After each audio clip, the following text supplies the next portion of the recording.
Hey, we're at the Ice Institute here in Sioux Falls, and I wanted to show you this. This is from Okuma. This is their Polar-X Reel Grease. Now, when we're out on the ice, sometimes those reels can get a little bit stiff.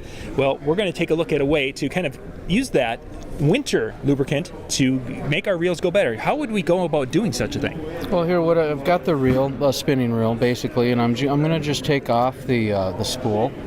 And you can see that this is the rotor here. Basically, where I'm going to put some grease there is right on the shaft of that rotor.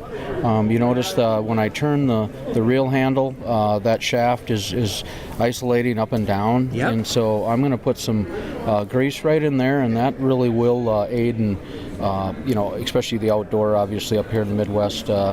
It gets cold, and a lot of reels that don't have that superior kind of cold weather grease, they're going to get sticky.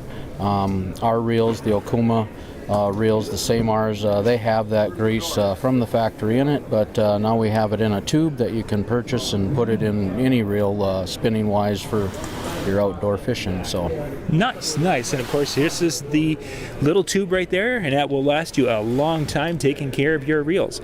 We'll put a link in the description below so you can go and check out the Polar-X Reel Grease. We are at Ice Institute 2022.